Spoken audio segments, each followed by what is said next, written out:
ಎಲ್ಲರಿಗೂ ನಮಸ್ಕಾರ. CLT exam ಯಾವ ಥರ ಅಪ್ಲೈ ಮಾಡಬೇಕು, ಯಾವ ಥರ ಅದನ್ನು ಆನ್ಲೈನ್ ಒಳಗೆ ನೋಡ್ಬೇಕು ಅನ್ನೋದನ್ನು ಇವತ್ತು ನಾನು ತಿಳಿಸ್ಕೊಡ್ತೇನೆ. ಏನಪ್ಪ ಅಂದ್ರೆ ನನಗೆ ತಿಳಿದ ಮಟ್ಟಿಗೆ ನಾನು ಹೇಳಲಿಕ್ಕೆ ಇಚ್ಛೆ ಪಡ್ತೇನೆ. ಯಾಕಂದ್ರೆ ನಾನು ಅಷ್ಟೇನು ಕಂಪ್ಯೂಟರಲ್ಲಿ ಪರಿಣಿತ ಅಲ್ಲ. ನಾನು ಏನು ಓದೀನಿ, ನಾನು ಏನು ಅದರಲ್ಲಿ ಅರ್ಥ ಮಾಡ್ಕೊಂಡೆ ಅನ್ನೋದ್ರ ಬಗ್ಗೆ ಇದರಲ್ಲಿ ತೋರ್ಸೋಕೆ ಇಷ್ಟಪಡ್ತೇನೆ. ನಿಮ್ಗೆ ಫಸ್ಟ್ ಗೂಗಲ್ ಮ್ಯಾಪ್ ಓಪನ್ ಮಾಡಿದ್ದಿಲ್ಲ ಅಂದ್ರೆ ಕಂಪ್ಯೂಟರ್ ಲಿಟ್ರೇಸಿ ಟೆಸ್ಟ್ ಅಂತ ಇರ್ತೈತಿ. ನೀವು ಅಲ್ಲಿ ಕರ್ನಾಟಕ GOV ಓಪನ್ ಮಾಡಿದಿರಪ್ಪ ಅಂದ್ರೆ ನಿಮ್ಮ ಕಂಪ್ಯೂಟರ್ ಸಾಕ್ಷರತಾ ಪರೀಕ್ಷಾ ಅಂತೇಳಿ ಈ ಥರ ಪೇಜ್ ಓಪನ್ ಆಕೈತಿ ಕ್ಯೂನಿಕ್ಸ್ ಅವ್ರದ್ದು. ಇದರೊಳಗೆ ಏನಪ್ಪ ನಾವು ಅಪ್ಲೈ ಮಾಡ್ಬೇಕಂತಂದ್ರೆ ನಿಮ್ಗೆ ರಿಜಿಸ್ಟ್ರೇಷನ್ ಮಾಡಬೇಕು. ನಂದು ಆಲ್ರೆಡಿ ರಿಜಿಸ್ಟ್ರೇಷನ್ ಆಗೈತಿ. ರಿಜಿಸ್ಟ್ರೇಷನ್ ಮಾಡ್ಬೇಕಂದ್ರೆ ಇದ್ರ ಕ್ಲಿಕ್ ಮಾಡಿದ್ರಂದ್ರೆ ನಿಮಗೆ ಒಂದು ಪೇಜ್ ಓಪನ್ ಆಕೈತಿ. ಆ ಪೇಜ್ ಓಪನ್ ಆದಮೇಲೆ ನಿಮ್ಗೆ ಇಲ್ಲಿ KG ID ನಂಬರ್ ಹಾಕಬೇಕು, ಆಮೇಲೆ ನಿಮ್ಮ ಡೇ, ಆಮೇಲೆ ಮಂತು, ಇಯರ್ ಹಾಕಿ ನೀವು ಸಬ್ಮಿಟ್ ಕೊಟ್ರಿ ಅಂದರೆ ನೀವು ರಿಜಿಸ್ಟ್ರೇಷನ್ ಆಕೈತಿ. ನಂದು ಆಲ್ರೆಡಿ ರಿಜಿಸ್ಟ್ರೇಷನ್ ಆಗಿರೋದ್ರಿಂದ ನನಗಿದನ್ನು ಮಾಡೋಕ್ಕಾಗಲ್ಲ. ಅದೇನು ಹೇಳ್ತೈತೆ ಅಂದರೆ ಆಲ್ರೆಡಿ ರಿಜಿಸ್ಟರ್ಡ್ ಅಂತಂತೇಳಿ ತೋರಿಸ್ತೈತಿ. ಈಗ ನೆಕ್ಸ್ಟ್ ಏನು ಮಾಡೋದಪ್ಪ ಅಂತಂದ್ರೆ, ಈಗ ನನ್ನ ರಿಜಿಸ್ಟ್ರೇಷನ್ ಆಗೈತಿ. ಇಲ್ಲಿ ನೀವು ಅಪ್ಲೈ ರಿಜಿಸ್ಟ್ರೇಷನ್ ಆದಮೇಲೆ ಅಪ್ಲೈ ಅಂತ ಹೊಡೆದ್ರಿ ಅಂದರೆ ನೀವು ಇಲ್ಲಿ ಸ್ಲಾಟ್ ಬುಕ್ಕಿಂಗ್ ನೀವು ಕ್ಲಿಕ್ ಮಾಡಿದಂದರೆ ನಿಮ್ಮದು KG ID ನಂಬರ್ ಹಾಕಿ ಪಾಸ್ವರ್ಡ್ ಕ್ರಿಯೇಟ್ ಆಗಿರ್ತೈತಿ. ರಿಜಿಸ್ಟ್ರೇಷನ್ ಮಾಡಿದಾಗ ಅದನ್ನು ಹಾಕಿದ್ರಂದ್ರೆ ಸ್ಲಾಟು ಓಪನಿಂಗ್ ಆಕೈತಿ. ಅವಾಗ ನಮಗೆ ಯಾವ ಪ್ಲೇಸ್ ಬೇಕು ಅದರಲ್ಲಿ ನಾವು ಓಪನ್ ಮಾಡಿ ದಾವಣಗೆರೆ ಬೇಕು, ಹುಬ್ಬಳ್ಳಿ ಬೇಕು, ಯಾವ್ಯಾವ ಜಿಲ್ಲೆಯಲ್ಲಿ ಸ್ಲಾಟ್ಸ್ ಇರ್ತಾವೆ ಅದು ತೋರಿಸ್ತೈತಿ. ಅಲ್ಲಿ ಬುಕ್ಕಿಂಗ್ ಮಾಡ್ಕೋಬೇಕು ಯಾವ ದಿನ ಏನು ಅಂತಂತೇಳಿ. ಫಸ್ಟ್ ಮಾಡೋರಿಗೆ ಏನಿರ್ತೈತಿ ಫ್ರೀ ಇರ್ತೈತಿ. ಆಮೇಲೆ ಅದು ಎಕ್ಸಾಮಲ್ಲಿ ಏನಾದರೂ ಮಾರ್ಕ್ಸ್ ಕಮ್ಮಿ ಆಗಿ ಏನಾದರೂ ಫೇಲ್ ಆದರೆ ಅಟ್ಲೀಸ್ಟ್ ನಮಗೆ 40 ಮಾರ್ಕ್ಸ್ ಬಿಡಬೇಕು. ಆಮೇಲೆ ಅದು ಸ್ವಲ್ಪ ಏನು ಕನ್ಸೆಷನ್ ಇದೆ, ಏನೋ 35 ಮಾರ್ಕ್ಸ್ ಅಂತಂತೇಳಿ. ಇಷ್ಟು ವರ್ಷದ ಮುಂಚೆ ಏನು ಜಾಬಲ್ಲಿ ಇರ್ತಾರೆ ಅವ್ರಿಗೆ 35 ಮಾರ್ಕ್ಸು. ನಮಗೇನು ಇರ್ತೈತಲ್ಲ ರೀಸೆಂಟ್ ಆಗಿರೋರಿಗೆ 40 ಮಾರ್ಕ್ಸು. ಆಮೇಲೆ ಇಲ್ಲಿ ಡೌನ್ಲೋಡ್ಸ್ಗೆ ಹೋದರೆ ಅಡ್ಮಿಷನ್ ಕಾರ್ಡ್ ಅಂತ ಬರುತ್ತೆ, ಆಮೇಲೆ ಸ್ಕೋರ್ ಕಾರ್ಡ್ ಅಂತ ಡಿಜಿಟಲ್ಲು ಬರ್ತೈತಿ. ನಂದು ಆಲ್ರೆಡಿ ಆಗಿರೋದ್ರಿಂದ ನಾವು ನೋಡ್ಬೋದು ಇದರಲ್ಲಿ ಯಾವ ಥರ. ಆಮೇಲೆ ಸೆಂಟರ್ ಡೀಟೇಲ್ಸ್, ಇಲ್ಲಿ ಸೆಂಟರ್ಸ್ ಯಾವ ಸೆಂಟರ್ಸ್ ಅದ ಅಂತೆಲ್ಲ ತೋರಿಸ್ತೈತಿ. ಹೌ ಟು ಅಪ್ಲೈ, ನೀವು ಯಾವ ಥರ ಅದನ್ನು ಅಪ್ಲೈ ಮಾಡ್ಬೇಕು ಅನ್ನೋದು ನಿಮ್ಗೆ ಗೈಡ್ ಮಾಡ್ತೈತಿ. ಅದು ಕ್ಯೂನಿಕ್ಸ್ ಅವರು ಯಾವ ಥರ ನೀವು ಅಪ್ಲೈ ಮಾಡ್ಬೇಕು ಅನ್ನೋದೆಲ್ಲ ಸ್ಟೆಪ್ ಬೈ ಸ್ಟೆಪ್ ತೋರಿಸ್ತೈತಿ. ಆಮೇಲೆ ನೆಕ್ಸ್ಟ್ ಇದು ಎಲ್ಲ ಏನಪ್ಪ ಅದು ಟರ್ಮ್ಸ್ ಆ್ಯಂಡ್ ಕಂಡೀಷನ್ಸ್ ಎಲ್ಲ ಇರ್ತೈತಿ. ಇದು ಮೇನು ಸಿಲೆಬಸ್. ಈ ಸಿಲೆಬಸ್ಸಲ್ಲಿ ನಾವು ಯಾವ ಥರ ಏನು ಕಲಿಬೇಕು ಅನ್ನೋದನ್ನು ಇರ್ತೈತಿ. ಇದನ್ನು ನೀವು ಬೇಕಾದ್ರೆ ಒಂದು ಪ್ರಿಂಟ್ ತಗೊಂಡು ಇಟ್ಕೊಂಡ್ರಿ, ಇದರಲ್ಲೆಲ್ಲ ಡೀಟೇಲ್ಸ್ ಇರ್ತೈತಿ. ಇದು ಎಕ್ಸೆಲಲ್ಲಿ ಏನು, ಆಮೇಲೆ ವರ್ಡಲ್ಲಿ ಏನು, ನುಡಿಯಲ್ಲಿ ಏನು, ಆಮೇಲೆ ಮ್ಯಾಥಮೆಟಿಕ್ಸ್ ಏನು ಬರ್ತೈತಿ, ಆಮೇಲೆ ಕಂಪ್ಯೂಟರ್ದ ನಾಲೆಜ್ ಬಗ್ಗೆ ಏನು ಇರ್ತೈತಿ. ಆ ಥರ ನೀವು ತಗೊಂಡ್ರೆ ಈಜಿ ಆಕೈತಿ. ಸುಮ್ಮನೆ ಹೋಗಿ ಎಕ್ಸಾಮಲ್ಲಿ ಕುಂತಾಗ ನೀವು ಸಿಸ್ಟಮ್ ಮುಂದೆ ಏನೂ ಅರ್ಥ ಆಗೋಲ್ಲ. ಆಮೇಲೆ ಯಾವ ಥರ ಈಗ ಕ್ವಶನ್ಸ್ ಬರ್ತಾವಂತನೂ ಗೊತ್ತಾಗಂಗಿಲ್ಲ. ಅದಕ್ಕೆ ನೀವು ಇದನ್ನೊಂದು ಪ್ರಿಂಟ್ ತಗೊಂಡು ಇದ್ರ ಪ್ರಕಾರ ನೀವು ಸ್ವಲ್ಪ ಸ್ಟಡಿ ಮಾಡಿದರೆ ನಿಮ್ಗೆ ಅನುಕೂಲ ಆಕೈತಿ. ಇದೊಂದು ಕ್ವಶನ್ ನಾವು ಯಾವತ್ತರಿ ಏನು ಮಾಡ್ಬೇಕು ಅನ್ನೋದು, ಚಾರ್ಟ್ಸು, ವಿಂಡೋಸು ಎಲ್ಲ data manipulation, window, local area network ಅಂತೇಳಿ, ಆಮೇಲೆ ವೈಡ್ ಏರಿಯಾ ನೆಟ್ವರ್ಕ್ ಅಂತೇಳಿ, ಇಂಟರ್ನೆಟ್ ಅಂದ್ರೆ ಏನು, ಈ ಥರ ಡಿಫ್ರೆಂಟ್ ಆಗಿರುವಂಥ ಕ್ವಶನ್ಸ್ಗಳೆಲ್ಲ ಕೇಳ್ತಾರೆ. ಅದನ್ನು ನಾವು ಆಲ್ರೆಡಿ ಸ್ಟಡಿ ಮಾಡಿದ್ರೆ ಅನುಕೂಲ ಆಕೈತಿ. ಎಕ್ಸೆಲ್ಡ್, ಆಮೇಲೆ ವರ್ಡ್, ಆಮೇಲೆ ಪವರ್ ಪಾಯಿಂಟು, ಆಮೇಲೆ ಇಮೇಲ್ ಹೆಂಗೆ ಕಳಿಸೋದು, ಎಕ್ಸೆಲಲ್ಲಿ ಯಾವ ಥರ ಮಾಡೋದು, ಅದೆಲ್ಲನೂ ಸ್ವಲ್ಪ ನೀವು ಕಲ್ತ್ಕೊಂಡ್ರೆ ಎಕ್ಸಾಮ್ದಲ್ಲಿ ಕ್ವಶನ್ ಮಾಡೋಕ್ಕೆ, ಆ ಕ್ವಶನ್ಗೆ ಆನ್ಸರ್ ಮಾಡೋಕ್ಕೆ ಅನುಕೂಲ ಆಕೈತಿ. ಆಮೇಲೆ ಇನ್ನೊಂದು ಏನಪ್ಪ ಅಂದ್ರೆ ಆ ಎಕ್ಸಾಮಲ್ಲಿ ನಮಗೆ ಮಲ್ಟಿಪಲ್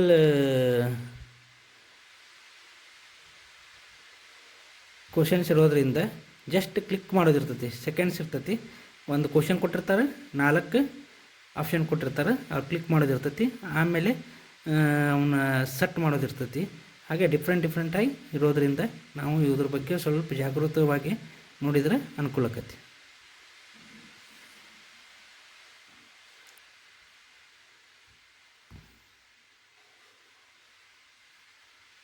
ಓಕೆನಾ?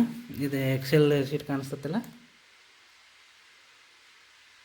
ಈ ಎಕ್ಸೆಲ್ ಶೀಟಲ್ಲಿ ಅವರು ಏನು ಕೇಳ್ತಾರಪ್ಪ ಅಂತಂದರೆ, ನಮಗೆ ಮೇನು ಈ ಪ್ರತಿಯೊಂದೂ ಸ್ವಲ್ಪ ನೀವು ಅಭ್ಯಾಸ ಮಾಡಬೇಕು. ಫೈಲು, ಆಮೇಲೆ ನಿಮಗೆ ಇದು ಹೋಮ್ ಅಂತ ಬರ್ತೈತಿ. ಹೋಮಲ್ಲಿ ಇದು ಕ್ಯಾಲಿಬರ್ ಅಂತಂದರೆ ಏನಂದರೆ ನಿಮಗೆ ಲ್ಯಾಂಗ್ವೇಜ್ ಸೆಲೆಕ್ಷನ್ ಮಾಡುವಂಥದ್ದು ಒಂದು ಟ್ಯಾಬ್ ಇದು. ಇದರಲ್ಲಿ ನಾವು ಕನ್ನಡ ಬರೆಯೋದಿರ್ಬೋದು, ಇಂಗ್ಲೀಷ್ ಬರೆಯೋದಿರ್ಬೋದು, ಬೇರೆ ಬೇರೆ ಲ್ಯಾಂಗ್ವೇಜಲ್ಲಿ ಏನು ನಾವು ಟೈಪ್ ಮಾಡ್ತೇವಲ್ಲ ಅದನ್ನು ಸೆಲೆಕ್ಟ್ ಮಾಡ್ಕೊವಂಥ ಒಂದು ಟ್ಯಾಬ್. ಆಮೇಲೆ ನೆಕ್ಸ್ಟ್ ಇದು ಫಾಂಟ್ ಇದೆ ನೋಡಿರಿ. ಈ ಫಾಂಟ್ ಈಗ ಒಂದು ಅಕ್ಷರ ಇರ್ತೈತಿ, ನಾನು ಇಲ್ಲೊಂದು ಏನೋ ಬರೀತೀನಿ, 55 ಅಂತ ಬರೆದೆ. ಈಗ ಈ ಫಾಂಟ್ನ ನಾನು ದೊಡ್ಡದು ಮಾಡ್ಬೇಕಂತಂದರೆ ಈಗ ಈ ಸೆಲೆಕ್ಟ್ ಮಾಡಿಕೊಂಡು, ಈಗ ಸೆಲೆಕ್ಟ್ ಆಯಿತು. ಇನ್ನು ಇದನ್ನು ಜಸ್ಟ್ ಇದು ಕ್ಲಿಕ್ ಮಾಡಿ ಇದ್ರ ಮೇಲೆ ಡ್ರ್ಯಾಗ್ ಮಾಡ್ಕೊತ ಹೋದರೆ ನಮ್ಗೆ ಎಷ್ಟು ದೊಡ್ಡದು ಬೇಕು ಅಷ್ಟು ದೊಡ್ಡದು ಬರ್ತೈತಿ. ಇದನ್ನು ಕೇಳ್ತಾರೆ ಅವರು. ಜಸ್ಟ್ ಇದೊಂದು ಅಂಕಿ ಹಿಂಗೆ ಬರೆದಿರ್ತಾರೆ. ಇದನ್ನು increase the size of the letter ಅಂತಿರ್ತೈತಿ. ಇಷ್ಟು ಇದಕ್ಕೆ ನಾವು ಏನು ಮಾಡಬೇಕು, ಇಲ್ಲಿ ಹೋಗಿ ಇದನ್ನು ಜಾಸ್ತಿ ಮಾಡ್ಕೊತ ಹೋದರೆ ಅದು ಪಾಯಿಂಟ್ ಸೈಜ್ ಏನೈತಿಲ್ಲ ಸೆಲೆಕ್ಟ್ ಮಾಡಿ ಈ ಪಾಯಿಂಟ್ ಸೈಜು ಎಷ್ಟು ಬೇಕು ಅಷ್ಟು ದೊಡ್ಡದಾಕತಿ.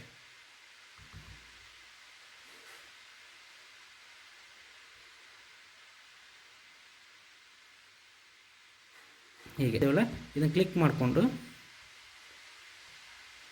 ಮಾಡಿಕೊಂಡು ಇದನ್ನು ಒತ್ತಿದ್ರೆ ದೊಡ್ಡದಾಕತಿ. Increase and this is decrease. Okay.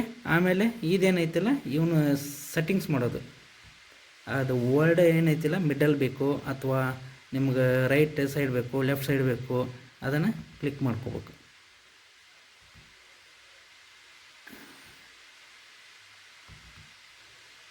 ಈ ಥರ ಇದನ್ನು ಸೆಲೆಕ್ಟ್ ಮಾಡ್ಕೊಂಡ್ವಿ ಅಂದರೆ ನಿಮಗೆ ಅದು ವರ್ಡ್ ಏನು ರೈಟ್ ಬೇಕು ಲೆಫ್ಟ್ ಬೇಕು ಅಂತಂತೇಳಿ ಈಗ ಅದು ತೋರಿಸ್ತೈತಿ. ಇದು ನೋಡಿರಿ, ಲೆಫ್ಟ್ ಬಂತು. ಇದನ್ನು ಒತ್ತಿದ್ರೆ ಮಿಡಲ್ ಬರ್ತೈತಿ, ಇದನ್ನು ಒತ್ತಿದ್ರೆ ರೈಟ್ ಬರ್ತೈತಿ. ಅದನ್ನು ಸೆಟ್ಟಿಂಗ್ ಮಾಡಿಸೋದು ಒಂದು ಸ್ವಲ್ಪ ಎಲ್ಲ ಜಾಸ್ತಿ ಇರ್ತೈತಿಲ್ಲ ಅದು. ಆಮೇಲೆ ನಿಮಗೆ ಫಾಂಟ್ ಸೈಜ್ ಆಯಿತು, ಅಡ್ಜಸ್ಟಿಂಗ್ ಆಯಿತು. ಆಮೇಲೆ ಇದು ಲೆಟರ್ಸ್ ಆ್ಯರೋ ಬರ್ತೈತಿ. ನಿಮ್ಗೆ ಯಾವ ಥರ ಆ್ಯಂಗಲಲ್ಲಿ ಬೇಕು, ಹಿಂಗೆ ಈ ಥರ ಬೇಕಾ ಅಥವಾ ಇದನ್ನು ತೋರಿಸ್ತಾರೆ. ಇದನ್ನು ಒಮ್ಮೆ ಕ್ವಶನ್ ಕೇಳ್ತಾರೆ ನಮಗೆ, ಯಾಕಂದರೆ ವರ್ಟಿಕಲ್ ಟೆಕ್ಸ್ಟ್ ಬೇಕಾ ಹಾರಿಜಾಂಟಲ್ ಬೇಕಾ, ಇದರಲ್ಲಿ ನಮ್ಮ ಡಿಫ್ರೆಂಟ್ ಆಗಿರುವಂಥ ಈಗ ನಾವು ಈ ಎರಡು ಕಾಲಮ್ನ ಈಗ ಸೆಲೆಕ್ಟ್ ಮಾಡ್ಕೊಂಡಿದ್ದೀವಿ. ಇದನ್ನು ನಾವು ಮರ್ಜ್ ಮಾಡ್ಬೇಕಂತಂದರೆ ಈ ನಡುವಿನ ಏನು ಲೈನ್ ಇದೆಯಲ್ಲ ಅದನ್ನು ನಾವು ಅಳಿಸಿ ಹಾಕ್ಬೇಕಂತಂದ್ರೆ ಇದನ್ನು ಮರ್ಜ್ ಅಂತ ಹೊಡೆದ್ಬಿಟ್ವಿ ಅಂದರೆ ಇದು ಹೋಗುತ್ತೆ. ಈಗ ಅದು ಮತ್ತೆ ಹೊಳೆ ಬರ್ಬೇಕಂತಂದ್ರೆ ಇದನ್ನು ಒತ್ತಿರ ಮತ್ತೆ ಹೊಳೆದ ಕಾಲಮ್ ಬರ್ತೈತಿ. ಇಷ್ಟು. ಆಮೇಲೆ ಇವೆಲ್ಲ ಕ್ಯಾಲ್ಕುಲೇಷನ್ ಬರ್ತೈತೆ, ನಂಬರ್ಸು. ಇದೇನು ಅಷ್ಟೊಂದೇನು ಬರಲ್ಲ, ಆ ಫಾರ್ಮುಲಾ ಅವೆಲ್ಲ ಬರ್ತೈತಿ. ಆಮೇಲೆ ಫಾರ್ಮುಲಾ ನಾವು ಇದು ಎಕ್ಸೆಲಲ್ಲಿ ಇವೆಲ್ಲ ಟ್ಯಾಲಿ ಗೀಲಿ ಮಾಡಿರ್ತಾರಲ್ಲ ಅವ್ರಿಗೆಲ್ಲ ಜಾಸ್ತಿ ಯೂಸ್ ಆಕೈತಿ, ನಮಗೇನು ಅಷ್ಟೇನಿಲ್ಲ, ಸಿಂಪಲ್ಲಾಗಿ. ಆಮೇಲೆ ಇನ್ಸರ್ಟ್, ಏನಾರು ಇನ್ಸರ್ಟ್ ಮಾಡ್ಬೇಕಾ, ಡಿಲೀಟ್ ಮಾಡ್ಬೇಕಾ, ಫಾರ್ಮೇಟ್ ಮಾಡ್ಬೇಕಾ, ಇದೆಲ್ಲ ಇದೆ. ಆಮೇಲೆ ಇವೆಲ್ಲ ಫಾರ್ಮುಲಾಸ್ ಬರ್ತೈತಿ. ಇವು ಇಷ್ಟು ಐಡಿಯಾಸ್ ಎಲ್ಲ ನನಗೂ ಇಲ್ಲ, ಎಷ್ಟು ನಮ್ಗೆ ಬೇಸಿಕ್ ಬೇಕು ಅಷ್ಟೇ ಕಲ್ತಿರೋದು ಕಂಪ್ಯೂಟರ್ ಬಗ್ಗೆ. ಇದು ಇಷ್ಟ ಆಯಿತು. ಆಮೇಲೆ ಇನ್ಸರ್ಟ್, ನೆಕ್ಸ್ಟ್ ಇನ್ಸರ್ಟ್ ಬರುತ್ತೆ. ಇನ್ಸರ್ಟಲ್ಲಿ ನಾವೇನಾದರೂ ಟೇಬಲ್ ಹಾಕಬೇಕಂದ್ರೆ ಈ ಟೇಬಲ್ ಬರುತ್ತೆ. ಆ ಟೇಬಲ್ಗಳನ್ನು ನಾವು ಅವ್ರಿಗೆ ಇನ್ಸರ್ಟ್ ಮಾಡ್ಬೇಕಂದ್ರೆ ಟೇಬಲ್ ಇನ್ಸರ್ಟ್ ತೋರಿಸ್ತೈತಿ. ಆಮೇಲೆ ಇದು ಇಲುಸ್ಟ್ರೇಷನ್ ಅಂತ ಬರ್ತೈತಿ, ಸ್ಟೋರ್ ಬರ್ತೈತಿ. ಆಮೇಲೆ ಇವೆಲ್ಲ ಗ್ರಾಫ್ಸ್ ಎಲ್ಲ ಇನ್ಸರ್ಟ್ ಮಾಡ್ಬೇಕಂದ್ರೆ ಬರ್ತೈತಿ. ಚಾರ್ಟು ಇವೆಲ್ಲ ಆ್ಯಡ್ ಚಾರ್ಟ್ ಇವೆಲ್ಲ ಇನ್ಸರ್ಟ್ ಮಾಡೋದು. ಈಗೇನು ಟ್ರೇಡ್ ಎಲ್ಲ ತೋರಿಸ್ತಿರ್ತಾರೆ, ಒಂದು ಅಪ್ಪು ಡೌನು ಅವೆಲ್ಲ ಡಿಫ್ರೆಂಟಾಗಿ ಅವೆಲ್ಲ ಇನ್ಸರ್ಟ್ ಒಳಗೆ ಬರ್ತಾವೆ. ಅಲ್ಲಿ ನಿಮಗೆ ಈ ಪ್ಲೇಸ್ ಲೇಔಟಲ್ಲಿ ಕಲರ್ಸ್ ಎಲ್ಲ ಮಾಡ್ಕೋಬೋದು, ಫಾಂಟ್ ಸೈಜ್ ಮಾಡ್ಕೋಬೋದು. ಆಮ್ಯಾಗ ಮಾರ್ಜಿನ್ ಅಂತ ಬರ್ತೈತಿ ಪೇಜಿಂದ. ಆಮೇಲೆ ಓರಿಯಂಟೇಷನ್, ನಿಮಗೆ ಲ್ಯಾಂಡ್ಸ್ಕೇಪ್ ಬೇಕಾ ಅಥವಾ ಫೋರ್ಟೈಟ್ ಅಂದರೆ ವರ್ಟಿಕಲ್ಲು, ಲ್ಯಾಂಡ್ಸ್ಕೇಪ್ ಅಂದರೆ ಹಾರಿಜಿಟಲ್, ಅಗಲಾಗಿ ಮತ್ತು ಉದ್ದಾಗಿ. ಆಮ್ಯಾಗ ಸೈಜ್ ನಿಮಗೆ ಯಾವ ಥರ ಪೇಪರ್ ಸೈಜು, ಲೀಗಲ್ಲು, ಆಮೇಲೆ A4 ಸೈಜ್ ಅವೆಲ್ಲ ಬರುತ್ತೆ. ಆಮ್ಯಾಗ ಬ್ಯಾಕ್ ರೋಡು ಇವೆಲ್ಲ ಇರ್ತೈತಿ. ಇದರಲ್ಲಿ ಇಷ್ಟೇನು ಕೇಳಲ್ಲ, ಜಾಸ್ತಿ ಒಂದು ಫಾರ್ಮುಲಾ ಅಷ್ಟು ಕೇಳ್ತಾರೆ. ಆಮೇಲೆ ಫಾರ್ಮುಲಾಸ್ ಅಂತ ಬರ್ತೈತಿ. ಈಗ ಪ್ಲಸ್ ಮಾಡೋದು, ಮೈನಸ್ ಮಾಡೋದು, ಆಮೇಲೆ +1 ಕೂಡಿಸೋದು ಅವೆಲ್ಲ ಬರ್ತೈತಿ. ಇದು ಡಾಟಾ, ಈ ರೆವೆನ್ಯೂ, ಇದು ವ್ಯೂ, ಇಷ್ಟೆಲ್ಲ ಬರ್ತೈತಿ. ಪ್ಲೇಸ್ ಲೇಔಟ್, ಫಾರ್ಮುಲಾ, ಡಾಟಾ ಇವೆಲ್ಲ ಮೇನ್ ಇರೋದಂತಂದರೆ ಎಕ್ಸೆಲ್ ಶೀಟಲ್ಲಿ ನಾವು ಮಾಡುವಂಥ ಕೆಲಸಗಳಲ್ಲಿ ಜಾಸ್ತಿ ಆಲ್ಮೋಸ್ಟ್ ಹೋಮಲ್ಲಿ ಆಮೇಲೆ ಇನ್ಸರ್ಟಲ್ಲಿ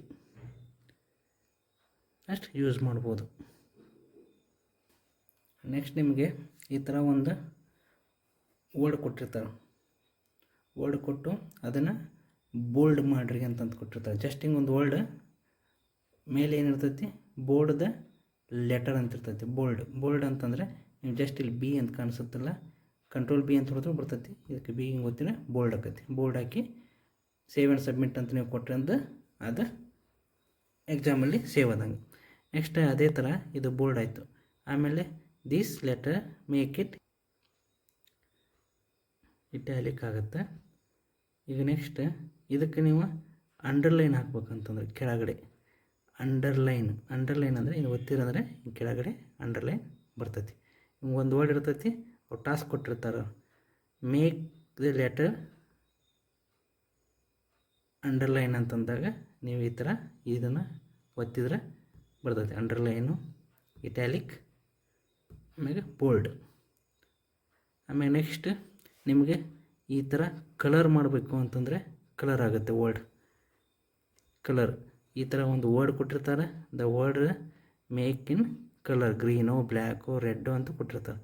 ಆಮೇಲೆ ಇಲ್ಲಿ ಆಪ್ಷನ್ ಐತಿ, ಅದಕ್ಕೆ ನೀವು ಕ್ಲಿಕ್ ಮಾಡ್ಕೊಂಡ್ರಿ ಅಂದರೆ ಯಾವ್ಯಾವ ಕಲರ್ ಬೇಕು ಅವೆಲ್ಲ ಕಲರ್ ಬರ್ತಾವೆ. ನೆಕ್ಸ್ಟ್ ಇದನ್ನು ನನಗೆ ಕೇಳಿದರೆ ಕಲರ್ ಮಾಡೋದು ಒಂದು ಫಾಂಟಿಂದ ಸಿಂಪಲ್ ಟಾಸ್ಕ್ ಇರ್ತಾವೆ, ಆದರೆ ಸ್ವಲ್ಪ ಅದ್ರ ಬಗ್ಗೆ ಕಲಿತ್ರೆ ಅನುಕೂಲ ಆಗುತ್ತೆ ಅಂತಷ್ಟೇ. ಆಮ್ಯಾಗೆ ಈಗ ನಾವು ಈ ಶೆಲ್ ಐತಿ, ಈ ಶೆಲ್ ಬ್ಯಾಕ್ಗ್ರೌಂಡ್ ಕಲರ್ ಮಾಡ್ಬೇಕು. ಇದನ್ನು ಒಂದು ಕೇಳಿದರು, ಬ್ಯಾಕ್ಗ್ರೌಂಡ್ ಇದನ್ನು ನಾವು ಯಾವ ಕಲರ್ ಮಾಡ್ಬೇಕಂದ್ರೆ ಅವ್ರಿಗೆ ಟಾಸ್ಕ್ ಕೊಟ್ಟಿರ್ತಾರೆ, make it in green and red and yellow and other. ಈಗ ಅದನ್ನು ನಾವು ಎಲ್ಲೋ ಮಾಡ್ಬೇಕಂದ್ರೆ ಒತ್ತಿ ಸೇವ್ ಆ್ಯಂಡ್ ಸಬ್ಮಿಟ್ ಕೊಟ್ಟರೆ ಅದು ಎಲ್ಲೋ ಆಗುತ್ತೆ. ಈ ಥರ ಸಿಂಪಲ್ ಇರ್ತಾವೆ, ಆದರೆ ಅದು ನಾವು ಕಲೀಲಿಲ್ಲ ಅಂದರೆ ಟೈಮು ಭಾಳ ಕಮ್ಮಿ ಇರ್ತೈತಿಲ್ಲ, ಅರ್ಥ ಆಗಂಗಿಲ್ಲ, ಬೇಗ ಹೋಗೈತಿ. ಆಮ್ಯಾಗಿದೆ ಸೆಲ್ಸ್, ಯಾವ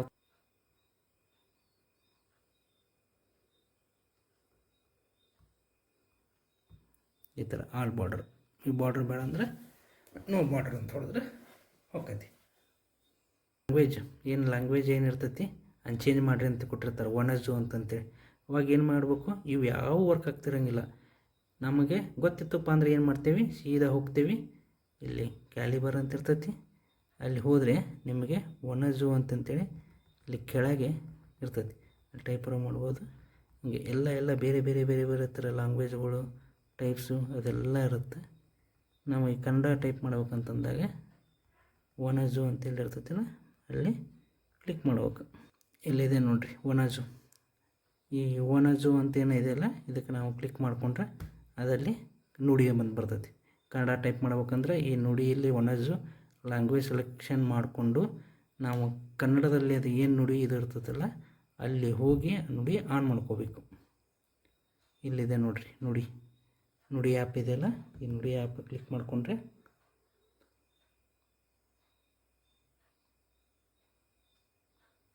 ಇಲ್ಲಿ ಅದು ಓಪನ್ ಆಯ್ತದ ನೋಡಿ. ಇಲ್ಲಿ ನಾವು ಕಿಟಕಿ ಅಂತ ಇರ್ತೈತಲ್ಲ, ಈ ಕಿಟಕಿ ಸಹಾಯದಿಂದ ನೇರ ನುಡಿ ಅಂತ ಮಾಡ್ಕೋಬೇಕು. ನೇರ ನುಡಿ ಮಾಡಿಕೊಂಡು ಇಲ್ಲಿ ಒಣಜು ಅಂತ ಇರ್ತೈತಿ, ಬೇರೆ ಲ್ಯಾಂಗ್ವೇಜ್ ಇದ್ರೆ ಬರೋಲ್ಲ. ಇಲ್ಲಿ ನಾವು ಟೈಪ್ ಮಾಡಬೇಕು ಕನ್ನಡದಾಗ.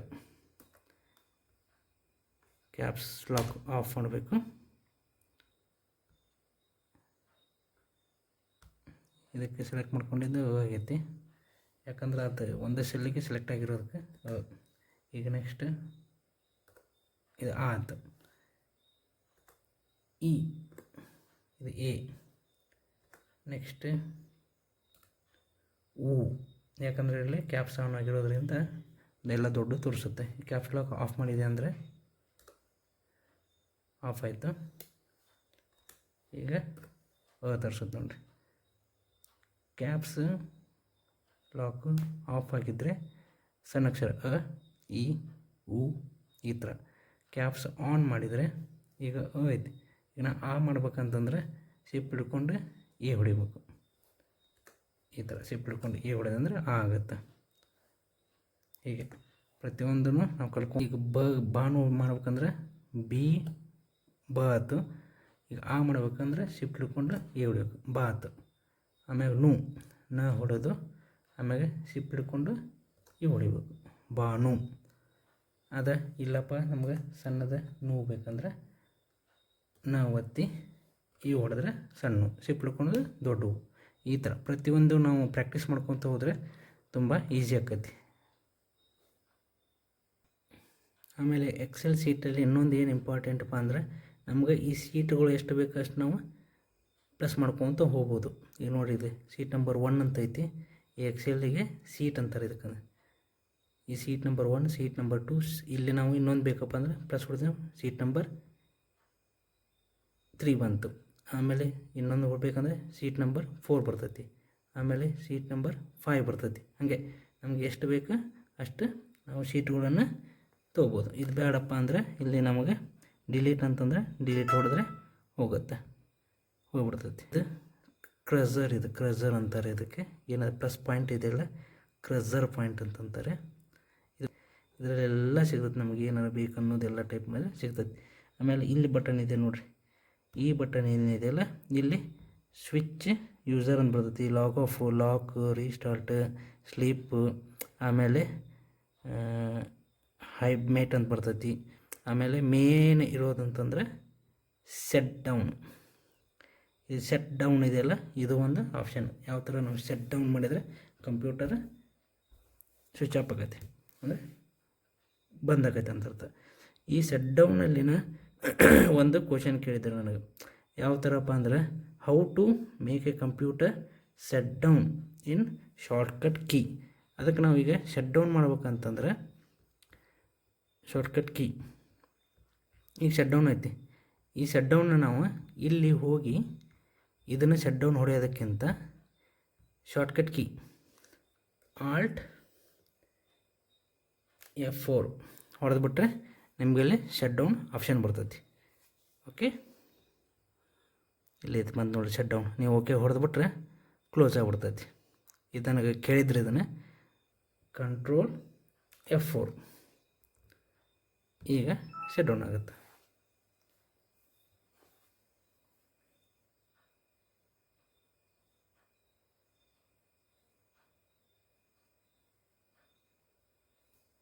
ಆಯಿತು, ಶಟ್ ಡೌನ್ ಆಯಿತು. ನಿಮಗೆ ಆಗಲೇ ಹೇಳ್ದಂಗೆ ಇಲ್ಲಿ ಡೀಟೇಲ್ಸ್ ಬೇಕಂತಂದರೆ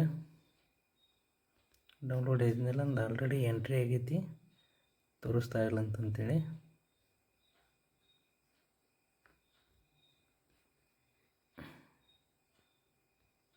ಇಲ್ಲಿ ನೋಡಿರಿ ಓಪನ್ ಆಗೈತಿ ನಂದು. ಇಲ್ಲಿ ಪಾಸ್ 60 ಮಾರ್ಕ್ಸ್ ಬಿದ್ದಾವೆ. ಡೌನ್ಲೋಡ್ ಹೊಡೆದ್ರೆ ಸರ್ಟಿಫಿಕೇಟ್ ಪಾಸ್ ಆಗಿರೋದು.